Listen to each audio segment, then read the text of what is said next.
পরশুদিন আমি গতকালকের আগের দিন সকালবেলা ফজরের নামাজের আধা ঘন্টা পরে আমার মেয়েটারে মাদ্রাসায় দিয়ে আসার জন্য গেছি আমার গাড়িতে, মারুতি গাড়িতে করে।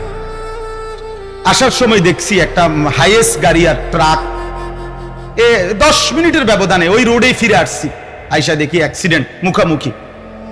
হাইয়েস্ট গাড়িটার ড্রাইভারটা ভিতরে ঢুকে গেছে একদম। পরে যখন বের করছে কিছুক্ষণ পরে ড্রাইভার মারা গেছে। কিন্তু আমার বলার উদ্দেশ্য হলো, হুজুর, এই যে ড্রাইভারটা মারা গেল, জলজ্জন্ত একটা মানুষ গাড়িটা চালাইতেছে, চালাই এখানে আইছে, এই অবস্থায় লোকটা মরে গেছে। কিন্তু একটা গাড়ি, এতগুলো গাড়ি জ্যাম বাজে গেছে, কিন্তু একটা গাড়ির দাঁড়াইবার কোনো সময় নাই।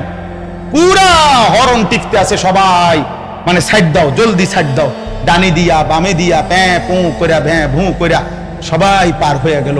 কারো হাতে সময় নাই। একজন মানুষ জলজ্জন্ত মারা গেল, কেউ যে 10 মিনিট থেমে যাবে, একটা গাড়ি থেমে থাকবে, কারো হাতে সময় নাই। এটাই বলে স্বার্থপর এই দুনিয়া, কারো জন্য থেমে থাকে না, কারো জন্য না। ধোঁকা ধোঁকা ধোঁকা, দুনিয়া ধোঁকা ধোঁকা, দুনিয়া ধোঁকা দোস্ত। ভালোবাসা ধোঁকা, নারীর হাসি ধোঁকা, বন্ধুদের আড্ডা ধোঁকা, মোবাইলের এই ছবি ধোঁকা। যুবক, তোমারে ধোঁকা দিচ্ছে, ভিন নারী তোমারে ধোঁকা দিচ্ছে। সে তোমার কাছে নিজের রূপ যৌবন বিক্রি করে তোমারে দেখাইয়া, তোমারে ছবি দেখাইয়া সে উপার্জন করে, আর তুমি বোকা, টাকাও শেষ করো, যৌবনের শক্তিও শেষ করো। হায় হায় আহম্মক যুবক, করলিটা কি? কারে দেখাবে? কোন বেড়ি দেখা নিজের চরিত্রটাও নষ্ট করলি, নিজের আখলাকটাও শেষ করে দিল। কোন বেটিরে দেখ, কার বেড়িরে দেখে কিত্তা দেখলা? সে তো তোমার হবে না কোনোদিন, আর সে হলেও তো তুমি নিবা না। এত ফসা মহিলা যে নিজের শরীর, নিজের যৌবন, নিজের রূপ মানুষকে সারা পৃথিবীর জন্য খুলে দিছে উন্মুক্ত। এই নাফরমান রে নিয়ে তুমি করবা কি? এটা বিধি কিতা পাইবা? যা আছে তো দেখাইই দিছে। এটা বিধি আছে কি তার? হ্যাঁ, আস্তাগফিরুল্লাহ, আস্তাগফির। এই জন্য দোস্ত আমার, বন্ধু আমার, আমি ব্যক্তিগতভাবে মনে করাই দিলাম, আল্লাহর কোরআন শিখান, আল্লাহর কোরআন শিখেন, দিন শিখেন। নিজের সন্তানকে বঞ্চিত করবেন না, আল্লাহর কোরআন থেকে বঞ্চিত করবেন না। মাদ্রাসায় ভর্তি করান বাচ্চাকে, দিন সে জেনারেল শিক্ষাও শিখান, কোনো মানা নাই। একেবারে আটলান্টিক মহাসাগরের গভীরতা পর্যন্ত জ্ঞান অর্জন করুক, হিমালয়ের পর্বতের উচ্চতা পর্যন্ত আপনার সন্তান জ্ঞান শিখুক, কোনো মানা নাই। কিন্তু আল্লাহর কোরআন থেকে বঞ্চিত করে, নামাজ থেকে বঞ্চিত করে, আখিরাত থেকে বঞ্চিত করে এটা করবেন না, করবেন না। বলেন ইনশাআল্লাহ, বলেন ইনশাআল্লাহ। কওমি মাদ্রাসা নবীর দুশমন বানায় না, এটা যুগ যুগ ধরে পরীক্ষিত, যুগ যুগ ধরে। কারো মতের ভিন্নতার কারণে এটা নবীর দুশমন হইতে পারে না। ওনার মতের ভিন্ন হইতে পারে, কোন ব্যক্তি বিশেষের মতের ভিন্ন হইতে পারে, সেটা হইতে পারে, কিন্তু রাসূলুল্লাহ সাল্লাল্লাহু আলাইহি ওয়াসাল্লামের দুশমন এই আমরা এত বড় মিথ্যা কথা বইলেন না, ভাইবেন না, বিশ্বাস করেন। আলহামদুলিল্লাহ, শত শতবার, হাজার হাজার বার, লাখো বার এই পৃথিবীতে কওমি মাদ্রাসার উলামায়ে কেরাম কলিজার খুন দিয়ে, ইমানের শক্তি দিয়ে প্রমাণ করেছে রাসূলুল্লাহ সাল্লাল্লাহু আলাইহি ওয়াসাল্লামের ভালোবাসায়। এই বাংলাদেশের জমিনও যদি গত 100 বছরের ইতিহাস তালাশ করা হয়, তো ইনশাআল্লাহ কওমি মাদ্রাসার তালেবে ইলম, উলামায়ে কেরাম, ভক্ত অনুরক্তরা আল্লাহর নবীর ইজ্জতের জন্য সবচেয়ে বেশি কুরবানি, নজরানা তারাই বেশি পেশ করেছে। চলেন, প্রয়োজন ইতিহাসের আলোকে প্রমাণ হোক, নিরপেক্ষ প্রমাণ হোক, বিচার হোক, গত 100 বছরের ইতিহাস প্রমাণ হোক। ইনশাআল্লাহ প্রমাণ হবে যে রাসূলুল্লাহ সাল্লাল্লাহু আলাইহি ওয়াসাল্লামের ইজ্জতের জন্য কার অবদান করত। যখনই কেউ নবীর বিরুদ্ধে কথা বলছে, রাসূলুল্লাহ সাল্লাল্লাহু আলাইহি ওয়াসাল্লামকে ব্যঙ্গ বিদ্রুপ করছে, তখনই গর্জে উঠছে কারা কদ্দুর। চলেন ইতিহাস বিশ্লেষণ করি, আল্লাহ আমাদেরকে বুঝ দান করে। আমার সর্বশেষ কথা হলো, আমি যেখান থেকে কথা শুরু করছিলাম, ওই ছোট দুইটা বাচ্চা মূলত শুরুতেই মোবাইল দিয়া ভিডিও করতেছিল। এই মূলত ওদের ওইখান থেকে আমার এতগুলো কথা। অর্থাৎ ওই মা বাবা বা ওই অভিভাবক যেই হোক, যিনি ওই বাচ্চা দুইটার হাতে বড় মোবাইলটা দিল, উনি জালেম, উনি অবুঝ। ওই বাচ্চা অবুঝ না, যে তার হাতে দিছিল উনি মূলত অবুঝ। উনি বুঝলো না যে সন্তানকে গড়তে হয়। আমরা মনে করছি শুধু বাজার সদাই, ভাত মাছ চাল ডাল, ফ্রিজ এসি, সোফা খাট পালং, দালান ওয়াল, বিল্ডিং টাইলস, এটাই হলো ঘর সংসার পরিবার, স্ত্রী সন্তানের লালন পালন, এগুলোর ব্যবস্থা করা। না রে বাপ, এগুলোরে সংসার বলে না। সংসার বলে মানুষকে মানুষকে। স্ত্রী সন্তানের সেজদা, ঈমান, আমল, আখিরাত, এটা হলো সংসার, এটা হলো খেদমত, এটা হলো মূল কাজ। এদের ঈমান, এদের আমল, এদের আখিরাত, এদের নামাজ।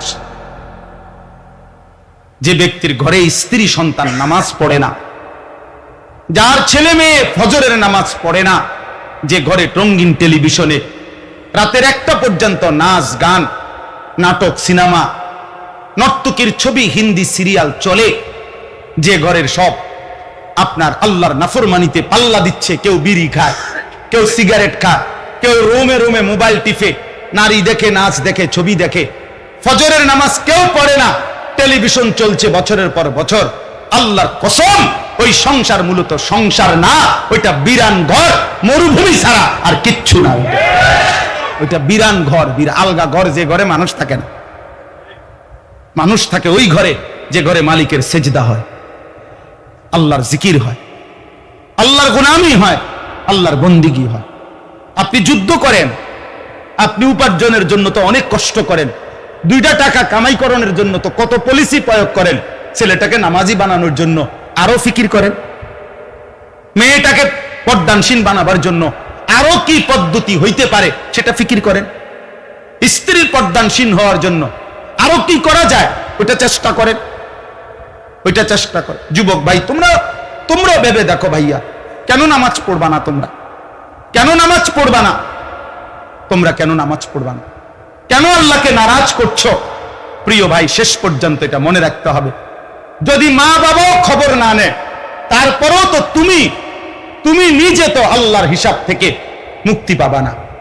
আমি তুমি প্রত্যেকেই তো আমরা আল্লাহর সামনে একাকী দাঁড়াইতে হবে কি না বলেন? তো তখন কি হবে আমাদের? তখন আমাদের কি হবে? আল্লাহ আমাদেরকে বুঝ দান করেন। দেখেন এবার তরজমাটা শুনেন। আয়াত 16 নম্বর পারা, 19 নম্বর সূরা, সূরায়ে মরিয়ম। এই সূরার 59, 60 2টা আয়াত আমি পড়ছি। এবারে শুধু তরজমা বলি সংক্ষেপে। আল্লাহ তাআলা বলেন, ফাখালাফা মিন বাদিহিম খালফুন।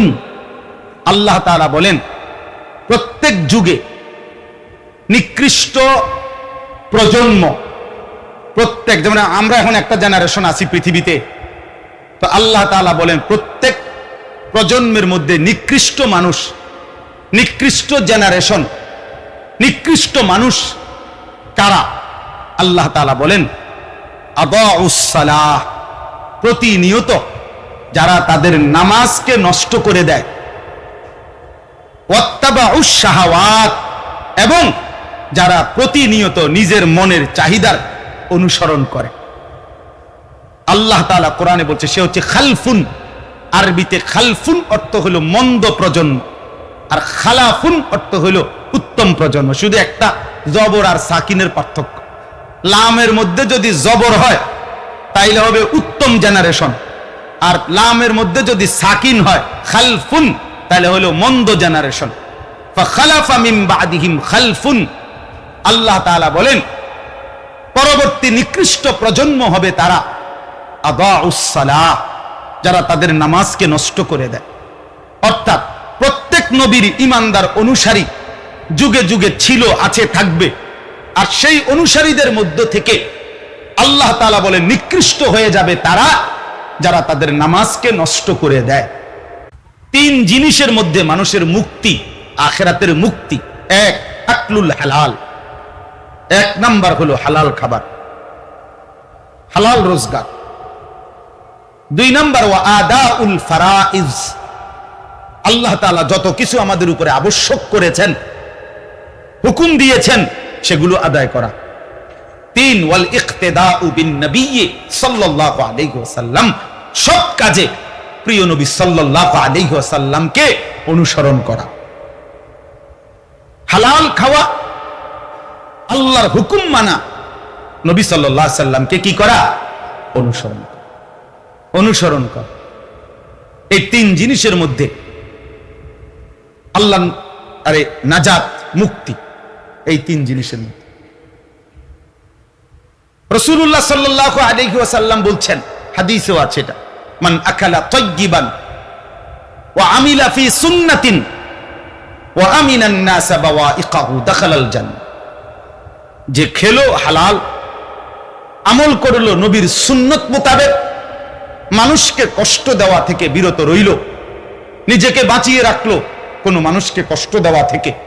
আল্লাহ নবী সাল্লাল্লাহু আলাইহি সাল্লাম বলেন, এই 3 আমল যারা আছে, যা খায় হালাল খায়, যাই আমল করে সুন্নত মোতাবেক, নবীজির তরিকা মোতাবেক, আর মানুষকে কষ্ট দেয় না, দাখালাল জান্নাহ, সে জান্নাতে ঢুকেই গেল। কোরআনুল হাদিসের মধ্যে আছে, আল্লাহ নবী সাল্লাল্লাহু আলাইহি সাল্লাম বলেন, ইন্নাল্লাহা আমারাল মুমিনিনা কামা আমারা বিহিল মুরসালিন। আল্লাহ তাআলা সমস্ত নবীকে যেই আদেশ করেছেন, সমস্ত মুমিনদেরকেও ওই আদেশ করেছেন। কি সেটা? আল্লাহ তাআলা সমস্ত নবীকে বলছেন, ইয়া আইয়ুহার রুসুল কুলু মিনাত তাইয়্যিবাত, হে রাসূলগণ, আদম থেকে মুহাম্মদ সাল্লাল্লাহু আলাইহি ওয়াসাল্লাম, সমস্ত রাসূলকে আল্লাহ কোরআনে বলছে, তোমরা কুলু মিনাত তাইয়্যিবাত, যা তাইয়্যিব, যা পবিত্র, যা হালাল, তাই খাও। আবার হুবহু আল্লাহ কোরআনে বলছে, ইয়া আইয়ুহাল্লাযীনা আমানু কুলু মিন তাইয়্যিবাতি মা রাযাকনাকুম, হে ঈমানদারগণ, আমার দেওয়া রিজিক থেকে যা পবিত্র, যা হালাল, তাই খাও। তো যে আদেশ নবীদেরকে করছেন, ওই আদেশ ঈমানদারকেও করছেন। একই আদেশ, একই আদেশ। হালাল উপার্জন জিন্দেগীর জন্য জরুরি, জিন্দেগীর জন্য জরুরি। এই জন্য বাপ, ভাই, নওজোয়ান ছেলে, সবাইকে বলি, প্রিয় ভাই, জিন্দেগীর উদ্দেশ্য ঠিক করা উচিত, জীবনের গন্তব্য ঠিক করা উচিত। ভাইয়া, যার জীবনের কোনো গন্তব্য নাই, যার জীবনের কোনো মঞ্জিল নাই, টার্গেট নাই, যে জানে না কোথায় যাবে, কোথায় গিয়ে থামবে, জীবনের শেষ প্রান্ত কোথায়, এই লাওয়ারিশ, এই মাতাল, এই নফসের পূজারি, মনের চাহিদার পূজারি, আমার যখন যেটা ভাল লাগে আমি তাই করব, তাই খাবো, এই জীবন খোদার কসম মানুষের জীবন না, এই জীবন জানোয়ারের জীবন। ওই জীবন জানোয়ারের জীবন, ওই জিন্দিগি জানোয়ারের জিন্দিগি, যে জিন্দিগি শুধুই মনের চাহিদার অনুসরণ করে। ওই জীবন কুকুরের জীবন, যে জীবন নফসের চাহিদার অনুসরণ করে। ওয়াত্তাবা হাওয়াহু ফামাসালুহু কামাসালিল কালব, কোরআন শরীফের আয়াত। আল্লাহ বলছেন, আল্লাহ বলছেন,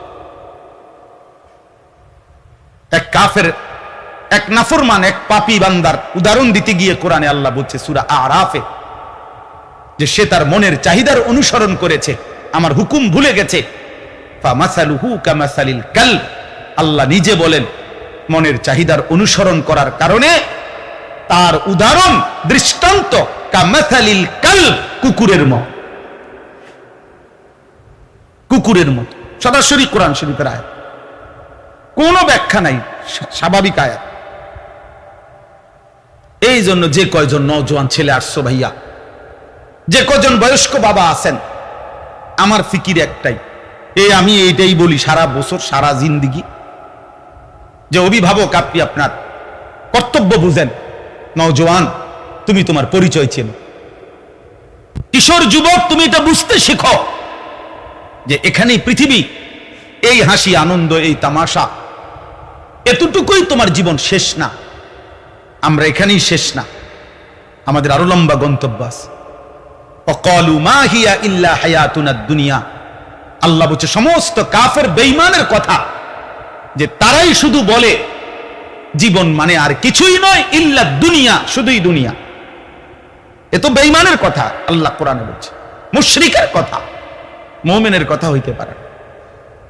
আল্লাহ কোরআনে বলছে ফামিনান নাসি মান ইয়াকুলু রাব্বানা আতিনা ফিদ দুনিয়া ওয়া মা লাহু ফিল আখিরাহ। আল্লাহ বলে কিছু মানুষ আছে এমন যারা শুধুই বলে আল্লাহ আমারে যা দিবেন দুনিয়ায় দেন, দুনিয়ায় দেন, আমি যেমনে যেমনে চাচ্ছি আল্লাহ দুনিয়া আমার এমনে এমনে দেন, আমার আশা আল্লাহ 30 শতক জায়গা লইয়া,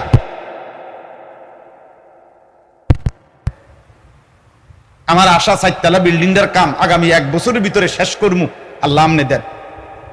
আল্লাহ আমার আশা খুব দ্রুত সময়ের মধ্যে 3টা ফুলা বিদেশ পাঠাইলাম। ফরমান আছে একজন আলেমে দ্বীনের কাছে দোয়া চায়, সে দুনিয়া আগে সাজাইয়া হুজুরের কাছে বলে হুজুর এই যেমনে আমি রেডি করছি আল্লাহরে কোনে ঠিক এমনি এমনি দিত, যেটা যেমনে আছে। এই যে আমার দোকান এটা রেডি করছি হুজুর, এইভাবে দোকানের মাল দিয়ে উঠাইছি, কোম্পানি আমার এইভাবে মাল দেয়, আমি কোম্পানির মাল টাকা শোধ করি, কোম্পানি আমার এই সুযোগ সুবিধা দেয়, হ্যাঁ এখান দিয়ে টেলিভিশনটা রাখছে কোনা দিয়া, কথা বুঝছেন না? এই হুজুর যেমনে যে এটা রাখছি, এখন কোম্পানির মাল দিচ্ছে, আমি নিচ্ছি, বেচা কিনা করতেছি, কোনটা হালাল কোনটা হারাম, কোনটা জায়েজ কোনটা না জায়েজ, এত কিছু আমনে টোয়াইয়েন না। আমনে শুধু যেমনে আছে দোকান এমনের উপরে এই টাকা 200 দিলাম, আপনি শুধু আল্লাহরে কোন এটার মধ্যে বরকত দিত, এটা এটা ঠিক যেমনে আছেন সাইয়েন কোনো লড়সর যাতে না হয়। খাস খাস করে দোয়া করে দেন হুজুর আল্লাহ যেন আমার এটার মধ্যে বরকত দেয়, আমার ঘরে টেলিভিশন চলবো আল্লাহ যেন বরকত দেয় 100 টাকার ভিতরে, আমার সাদওয়ানে কি চলবে, বেডির নাচ চলবে, আল্লাহরে কোন এই নাচের মধ্যে বরকত দিত। নাউজুবিল্লাহ নাউজুবিল্লাহ। এই চাওয়া না বলেন না, এই চাওয়া না হুজুর, দোয়ার স্টাইল তো এটাই, হেতে যেমনে চলতে আছে যেমনে আছে এটার উপরে রাখা কি করতে হইব, আল্লাহরে কইতে হইব যে এমনে দেন এমনে দেন, রব্বানা আতিনা ফিদ দুনিয়া, এমনে দেন, এখানে দুনিয়া যেমনে আছে এমনে দেন। আমি হুজুর আল্লাহর রহমতে 12 লাখ টাকা চাইছে তারা, আমি 6 লাখ আসিল, 3 লাখ কিস্তি লইছি, আরো 2 লাখ কি সুদে লইছি, এ সব মিলাইয়া 12 লাখ টাকা মিলাইছি।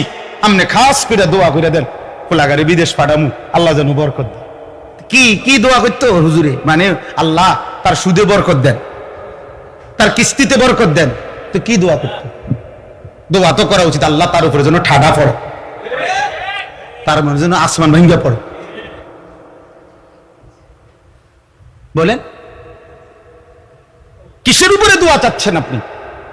হারামের উপরে কেমনে মুসলমান দোয়া চায়, সুদের উপরে কেমনে দোয়া চায়, কিস্তির উপরে দোয়া চায় কেমনে, কিস্তির উপরে দোয়া চায়। বদনসিব মুসলমান এটা বুঝেও না যে হালাল হারামের গুরুত্বটা কি, হালাল হারামের গুরুত্বটা কি। আফসোসের বিষয় মিয়া, আফসোসের বিষয়। পুরা কোরআনুল কারীমে আল্লাহ বারবার বলছে, নবীজি বলছে বারবার, 10টা টাকার মধ্যে নবী বলছে উম্মত কোন জিনিস কিনতে যদি 10 দিরহাম মানিশতারা শাইআন বিআশারাতি দারাহিম ওয়া ফীহি দিরহামুম মিন হারাম, 1 টাকা শুধু 1টা টাকাও যদি হারাম হয়, খোদার কসম নবী বলছে ওই পণ্য যতক্ষণ পর্যন্ত তার কাছে থাকবে এই নাফরমানের কোন ফরজ কিংবা নফল কোন ইবাদত আল্লাহ কবুল করবে না। আপনি জিজ্ঞাসা করেন, 2 পাশে 2 জন বুজুর্গ আলেম আছে, ওনার জিগা 1 দিরহাম 9 দিরহাম হালাল, হারাম শুধু 1 টাকা, ওই 1টি টাকা হারামের কারণে আল্লাহ নবী সাল্লাল্লাহু আলাইহি সাল্লাম বলছেন তার কোন ইবাদত আল্লাহ কবুল করবে, ফরজ না নফল ইবাদত। কি হবে সেই মানুষটার দশা, কি হবে আখিরাতের দশা? জীবন মানে শুধুই উপার্জন না, জীবন মানে ইবাদত। ইউরোপ আমাদেরকে শিখাইছে, বস্তুবাদী এই দুনিয়া আমাদেরকে শিখাইছে জীবন মানেই উপার্জন। পড়ালেখাও সিদ্ধান্ত নিছে কি পড়ালেখা করলে, কেমনে পড়ালেখা করলে উপার্জন ভালো হবে, কামাই ভালো হবে। মুসলমান মার কলিজার মধ্যে এটা, বাবার কলিজার মধ্যে এটা, কি পড়াইলে আমার ফুতে ভবিষ্যতে বেশি পয়সা কামাই করব, টাকা পয়সা রোজগার করতে পারবে, তার মানে জীবন মানেই উপার্জন। না না, একজন মুসলমানের বোঝা উচিত জীবন মানে ইবাদত। জীবন মানে কি বলেন না? ইবাদত। জীবন মানে ইবাদত, জীবন মানে উপার্জন না। আজকে আমরা মুসলমান, আমরা আমাদের বাচ্চাদেরকে, আমাদের ছোট ছোট সন্তান মুসলমানের, তাদেরকে আল্লাহর কোরআন শিখাবার জন্য দিবানিশি আমাদেরকে আহাজারি করতে হয়। আপনাদেরকে বলতে হয় বারবার যে মা আপনার বাচ্চাটাকে দিন শিখান, বাবা আপনার বাচ্চাটাকে দিন শিখান। আফসুস মিয়া, কথা তো এই ছিল না, কথা তো ছিল এই যে মুসলমানের বাচ্চা তো অটোমেটিকলি দিন শিখবে, আল্লাহর কোরআন শিখবে, এটা তো উচিত। আমি তো কত সময় এটা আফসুস করি, 12 বছর 14 বছর 16 বছর ছেলেটা মুসলমানের বাচ্চা কত পড়ালেখা করলো, আহা এত কিছু পড়লো দুনিয়ার কয়টা ভাত মাছের জন্য, কিন্তু 18 বছর পড়ার পরেও সে এক লাইন আল্লাহর কোরআন শরীফ পড়তে পারে না, সহি শুদ্ধ কোরআন শরীফটা দেখে দেখেও পড়তে পারে না। আরে বদনসিব, তুই পড়লি কি, কি বাতের লাগিয়ে এত পড়া পড়লি? ওই বাত তো আমরা এমনি খাই, ওই কামাই রোজগারি তো আমরা এমনও হয়। তুমি কি এত বেশি কামাই করে লাইলা যার জন্য কোনদিন আল্লাহর কোরআন শিখতে পারলা না? তুমি কেমন দুনিয়া কামাই করে ফেললা যেটুকুর জন্য এক ওয়াক্ত নামাজ পড়ার সুযোগ মিলল না? আফসুস। এজন্য যে কয়জন বাবা আছেন, যে কয়জন মা বোন আছেন, আমি অনুরোধ করি নিজেদের সন্তানকে দিন শেখান, আল্লাহর কোরআন শেখান। আমাদের এই প্রতিটা কওমি মাদ্রাসা আলহামদুলিল্লাহ বছরের পর বছর, আজকে 160 বছর, একদিন দুই দিন না, 160 বছর ধরে এই ভারতীয় উপমহাদেশে কওমি মাদ্রাসা 160 বছর ধরে যুগে যুগে মুসলমানের বাচ্চাদেরকে বিশুদ্ধ কোরআন শিখানো, সহি শুদ্ধ কোরআন, নামাজ এই শিখানোর ক্ষেত্রে আলহামদুলিল্লাহ এটা চ্যালেঞ্জ। কওমি মাদ্রাসার চাইতে বেশি খেদমত এই পৃথিবীতে আর কেউ করে নাই এই পর্যন্ত। গত 160 বছরে চ্যালেঞ্জ করলেন। হ্যাঁ, যে আল্লাহর কোরআন বিশুদ্ধ পড়ে, 8 বছরের বাচ্চাকে যেই মাদ্রাসা আল্লাহর কোরআন শুদ্ধ শিখায়, 100% কোরআন শরীফ শুদ্ধ পড়ে, সে বুঝি ওয়াহাবি হয়, সে বুঝি নবীর দুশ্মন হয়?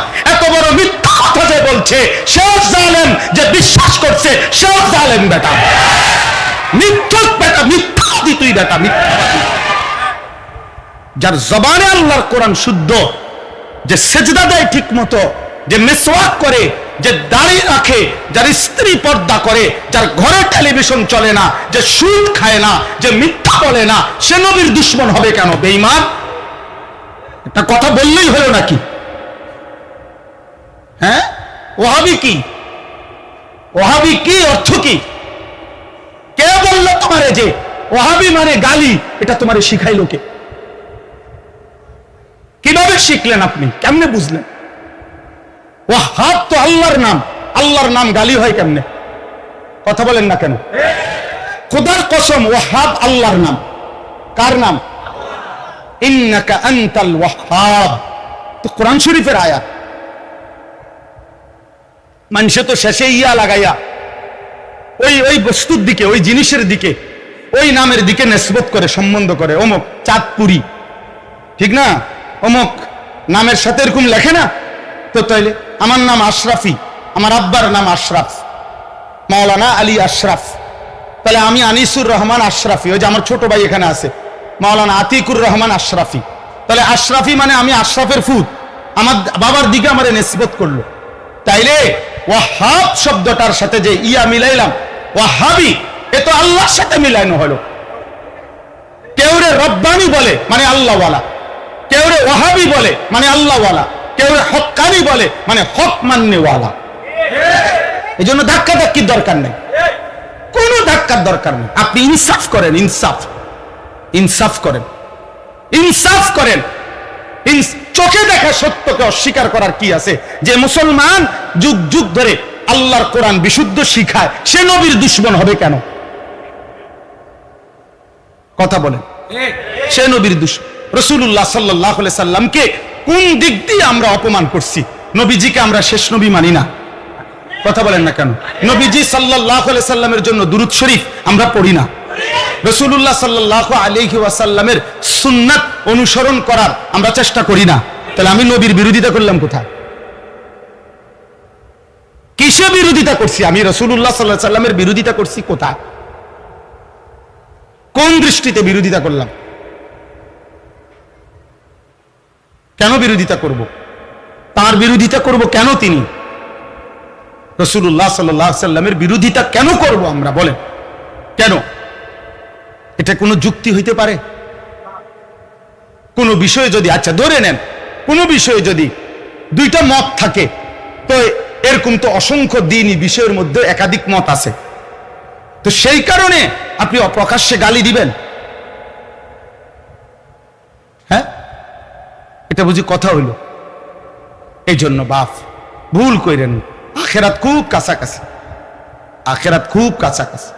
দুনিয়া আমাদের প্রত্যেকেরই পার হয়ে যাবে কোনো না কোনো ভাবে। দোস্ত, দুনিয়া পার, হাসলেও দুনিয়া শেষ, কাঁদলেও দুনিয়া শেষ।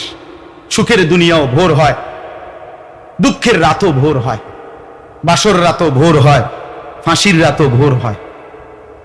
মদের আড্ডায় যে যুবক, তার রাতও ভোর হয়ে যায়। তাহাজ্জুদের সেজদায় কাঁদে যেই যুবক, তার রাতও ভোর হয়ে যায়। কোনো রাতই বাকি থাকে না দোস্ত, জীবন চলেই যায়। স্বার্থপর এই দুনিয়া কারোর কথা মনে রাখে না, স্বার্থপর এই দুনিয়া কারোর জন্য থেমে থাকে না। পরশুদিন, আমি গতকালকের আগের দিন সকালবেলা ফজরের নামাজের আধা ঘন্টা পরে আমার মেয়েটারে মাদ্রাসায় দিয়ে আসার জন্য গেছি আমার গাড়িতে, মারুতি গাড়িতে করে। আসার সময় দেখছি একটা হাইয়েস্ট গাড়ি আর ট্রাক, 10 মিনিটের ব্যবধানে ওই রোডেই ফিরে আসছি, আইসা দেখি অ্যাক্সিডেন্ট, মুখামুখি। হাইয়েস্ট গাড়িটার ড্রাইভারটা ভিতরে ঢুকে গেছে একদম। পরে যখন বের করছে, কিছুক্ষণ পরে ড্রাইভার মারা গেছে। কিন্তু আমার বলার উদ্দেশ্য হলো, হুজুর, এই যে ড্রাইভারটা মারা গেল, জলজ্জন্ত একটা মানুষ গাড়িটা চালাইতেছে, চালাই এখানে আইছে, এই অবস্থায় লোকটা মরে গেছে। কিন্তু একটা গাড়ি, এতগুলো গাড়ি জ্যাম বাজ্যা গেছে, কিন্তু একটা গাড়ির দাঁড়াইবার কোনো সময় নাই। পুরা হরন টিপতে আছে সবাই, মানে সাইড দাও, জলদি সাইড দাও, ডানি দিয়া বামে দিয়া, প্যাঁ পু কইরা ভ্যাঁ ভু কইরা সবাই পার হয়ে গেল। কারো হাতে সময় নাই। একজন মানুষ জলজ্জান্ত মারা গেল, কেউ যে 10 মিনিট থেমে যাবে, একটা গাড়ি থাইমা থাকবে, কারো হাতে সময় নাই। এটাই বলে স্বার্থপর এই দুনিয়া কারো জন্য থেমে থাকে না, কারো জন্য না। ধোঁকা, ধোঁকা, ধোঁকা, দুনিয়া ধোঁকা, ধোঁকা, দুনিয়া ধোঁকা দোস্ত। ভালোবাসা ধোঁকা, নারীর হাসি ধোঁকা, বন্ধুদের আড্ডা ধোঁকা, মোবাইলের এই ছবি ধোঁকা। যুবক, তোমারে ধোঁকা দিচ্ছে, ভিন নারী তোমারে ধোঁকা দিচ্ছে। সে তোমার কাছে নিজের রূপ যৌবন বিক্রি করে তোমারে দেখাইয়া, তোমারে ছবি দেখাইয়া সে উপার্জন করে, আর তুমি বোকা, টাকাও শেষ করো, যৌবনের শক্তিও শেষ করো। হায় হায় আহাম্মক যুবক, করলিটা কি? কারে দেখাবে? কোন বেড়ি দেখা নিজের চরিত্রটাও নষ্ট করলি, নিজের আখলাকটাও শেষ করে দিল। কোন বেডিরে দেখি? কার বেডিরে দেখলা? কিত্তা দেখলা?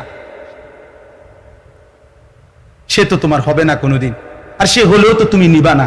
এত ফসা মহিলা যে নিজের শরীর, নিজের যৌবন, নিজের রূপ মানুষকে সারা পৃথিবীর জন্য খুলে দিছে উন্মুক্ত, এই নাফরমান রে নিয়ে তুমি করবা কি? এটা বিধি কিতা পাইবা?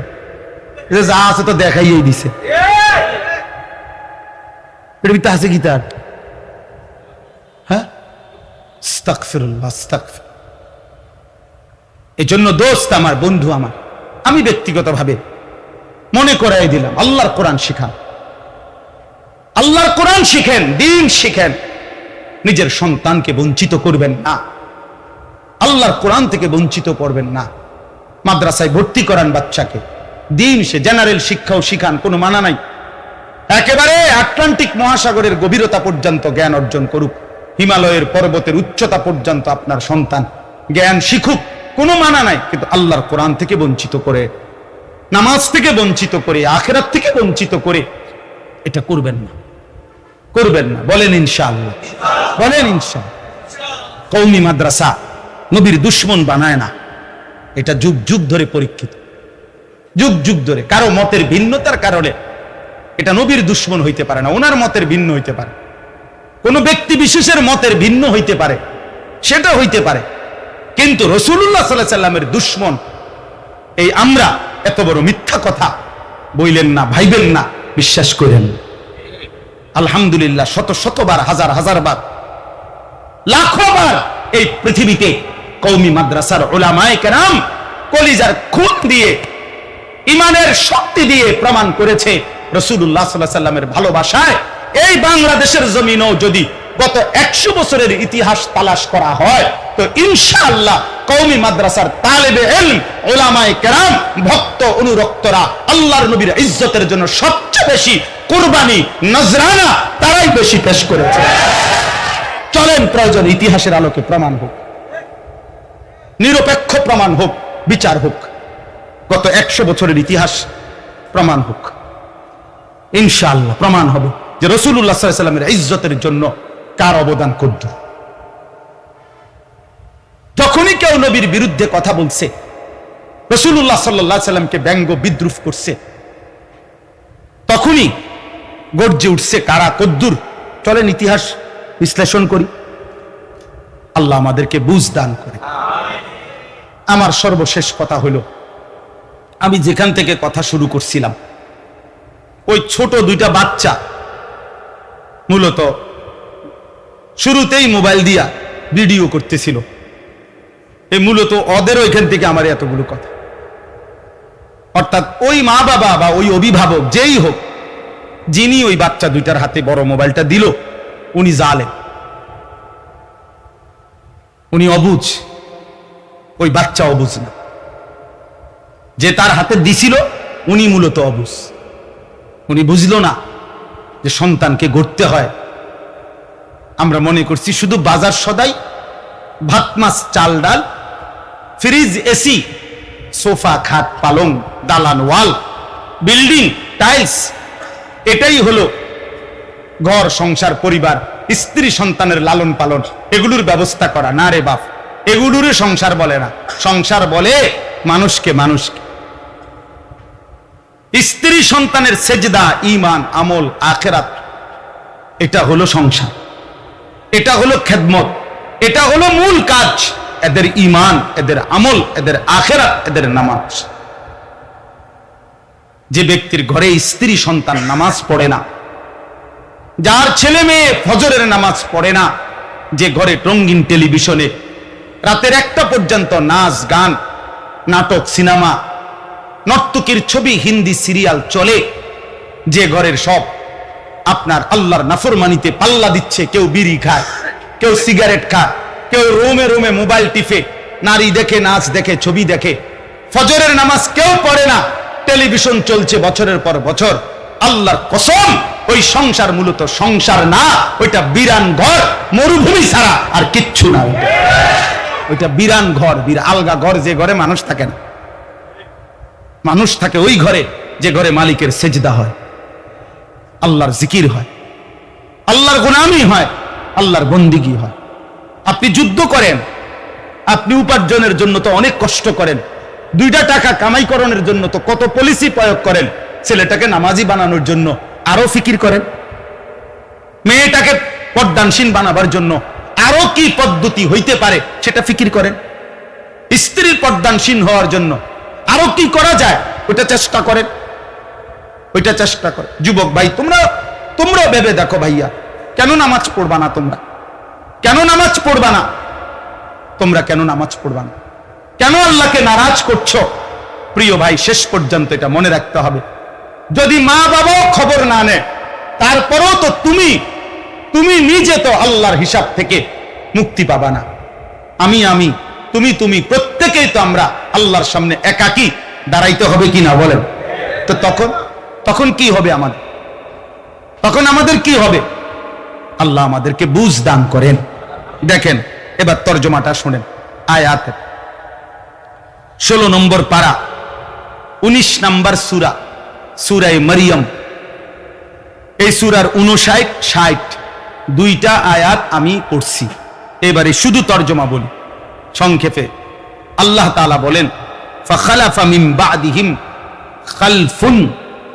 আল্লাহ তাআলা বলেন, প্রত্যেক যুগে নিকৃষ্ট প্রজন্ম, প্রত্যেক, যেমন আমরা এখন একটা জেনারেশন আছি পৃথিবীতে, তো আল্লাহ তাআলা বলেন প্রত্যেক প্রজন্মের মধ্যে নিকৃষ্ট মানুষ, নিকৃষ্ট জেনারেশন, নিকৃষ্ট মানুষ কারা? আল্লাহ তাআলা বলেন আদাউস সালাহ, প্রতিনিয়ত যারা তাদের নামাজকে নষ্ট করে দেয়, ওয়াত্তাবাউস শাহাওয়াত, এবং যারা প্রতিনিয়ত নিজের মনের চাহিদার অনুসরণ করে। আল্লাহ তাআলা কোরআনে বলছে সে হচ্ছে খালফুন। আরবিতে খালফুন অর্থ হলো মন্দ প্রজন্ম, আর খালাফুন অর্থ হলো উত্তম প্রজন্ম। শুধু একটা জবর আর সাকিনের পার্থক্য। লামের মধ্যে যদি জবর হয় তাইলে হবে উত্তম জেনারেশন, আর লামের মধ্যে যদি সাকিন হয় খালফুন তাহলে হলো মন্দ জেনারেশন।